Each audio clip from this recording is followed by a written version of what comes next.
से सब गुजरा।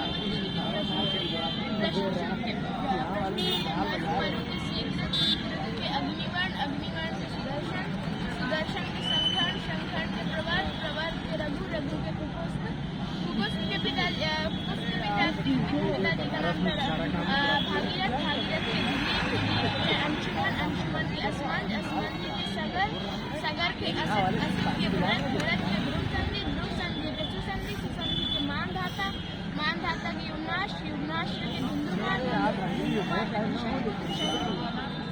शंभु के प्रथु, प्रथु के अरण्य, अरण्य के बाण, बाण के विपक्षी, विपक्षी इक्ष्वाकु, इक्ष्वाकु के दैवत, मनु, मनु के स्वान, स्वान के पिताजी के नाम कश्यप, कश्यप के मारीच, मारीच के ब्रह्मा। तो ब्रह्मा जी के 39 यानी 39वीं पीढ़ी के हम राम जी। अद्भुत ज्ञान है इस बालक को और अद्भुत है ये बच्चा। इनके माता पिता से भी बातचीत कर लेनी चाहिए क्योंकि इतने अच्छे संस्कार आपने दिए हैं। ये कलयुग है, यहाँ मॉडर्न कल्चर को अपनाने की बात की जाती है और आपने इतने अच्छे से अपने बेटे को शिक्षा दी है। मैं तो यही चाहता हूँ कि अपनी संस्कृति, अपने जो है कल्चर को कभी नहीं भूलना चाहिए, लोगों को हमेशा याद रखना चाहिए। और इसीलिए मैं बच्चे को हमेशा कहता हूँ कि अपने जो है संस्कृति के बारे में आप पढ़ो और समझो। तो हमें ये ऐसा लगता है कि अच्छा दिमाग पाया हुआ है, इससे जो है जो चीज़ें पढ़ता है या देखता है, सुनता है, वो याद होता है। अभी इससे आप पूछ सकती हैं राम जी के पूरी फैमिली के बारे में। पूरी फैमिली का नाम याद है। भरत जी की पत्नियाँ कौन थी? राम जी को तो हर कोई जानता है, लव कुश थे, लेकिन भरत जी के बच्चे कौन थे ये कोई नहीं जानता है। या जो है लक्ष्मण जी के बच्चे कौन थे नहीं जानता। भी हम जानना चाहेंगे, हमारे दर्शकों को भी हम सुनाना चाहेंगे क्योंकि जो ज्ञान आप दे रहे हैं, जो आपने सीखा है, जो संस्कार आपने संजोए हैं, वो वाकई अकल्पनीय है, विश्वसनीय। दशरथ जी की 3 रानियाँ थी, उनका नाम कौशल्या माता, कैकेयी माता और सुमित्रा माता। कौशल्या माता के बेटे का नाम राम जी था, जो आप जानते होंगे। राम जी की पत्नी का नाम जो सीता माता था। सीता माता की पत्नी सीता माता और उनके भी 2 बच्चे थे और लव और कुश उन दोनों का नाम था। और कैकेयी माता के जो बच्चे थे उनका नाम था भरत। भरत उनकी पत्नी का नाम मांडवी था और मांडवी जो थी और भरत के 2 बेटे थे, उनका नाम कुशल और मणिभद्र था। और उसके बाद सुमित्रा माता के 2 बेटे थे, शत्रुघ्न और लक्ष्मण जी। और लक्ष्मण जी की पत्नी का नाम उर्मिला था और उर्मिला और उनके भी 2 बेटे थे, अंगद और धर्मकेतु। शत्रुघ्न की भी पत्नी का नाम सुकीर्ति था।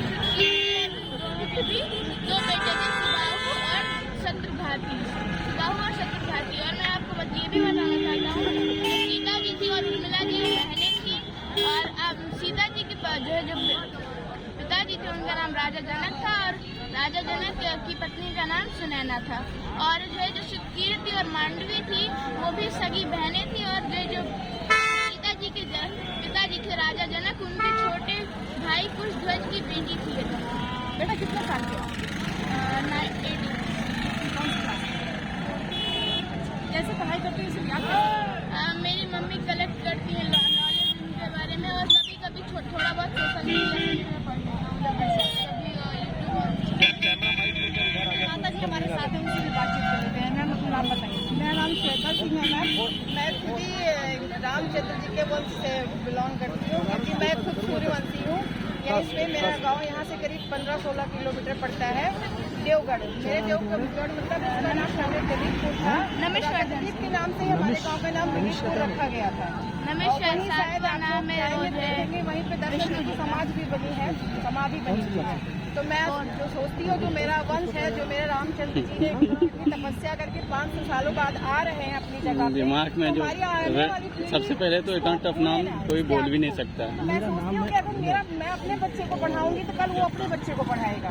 इससे पीढ़ी दर पीढ़ी चलती रहेगी। जो हमारे संस्कार है, संस्कृति है, जो सनातन धर्म है, उसको मतलब जीवित रखने का एक हमारे सोचती हूँ कि मैं आज ही के माँ बाप हैं, इनको सोचना पड़ेगा कि यह कि और ये नहीं है कि हम सिर्फ हिंदू धर्म या सनातन के बारे में, हमारे ये नहीं कि हिंदू मुस्लिम सिख ईसाई, क्योंकि हमारा इंडिया इसी नाम से जाना जाता है बाहर। हमारे जो मुस्लिम भाई बहन है उनसे भी मैं यही कहना चाहूँगी कि कि भले ही वो आज वो मुस्लिम, हमें उनके धर्म से कोई लेना देना नहीं। आज आप आए, आज आप आए और कल आपकी भी मस्जिद बनेगी, हम भी हर्षोल्लास रहेंगे। और ये कभी नहीं सोचा जो भारत में जन्म लिया है, भले वो बढ़ गया हो, भले गया हो, दूसरे देश चला गया हो, लेकिन कहीं न कहीं है तो वो सनातनी ही। वो आज अगर रामचंद्र जी पे उंगली उठा रहा है तो कहीं न कहीं वो अपने अस्तित्व पे उठा रहा है, क्योंकि अगर वो 2, 4, 10 पीढ़ी 40 पीढ़ी वो और पीछे जाए, हो सकता है उनका खून भी वही सनातनी ही हो।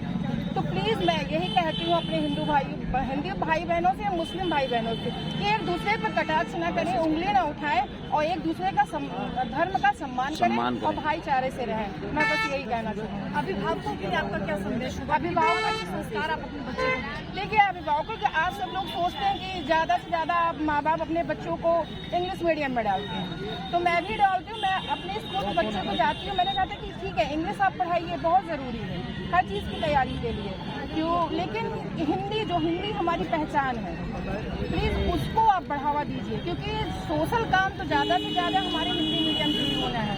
भले ही आप हो जाओ, कल्चर जो है अपना नहीं भूलना चाहिए। भले आप विदेश में जाके इंग्लिश बोलो, लेकिन विदेशी भी देख रहे हैं आप लोग कि ज्यादा से ज्यादा वो लोग हिंदी अपना रहे हैं, सनातनी बन रहे हैं। तो प्लीज हम यही है कि आप लोग सनातनी ही रहो, कल्चर भले ही किसी का पसंद, माँ बाप को याद लेकिन रखो, आप भूल मत अपने जाओ। माँ बाप को और अभिभावकों के बारे में भी आपको जानना चाहिए। बहुत शुक्रिया मैम आपका। और भी लोग हमारे साथ हैं, राम भक्त हैं,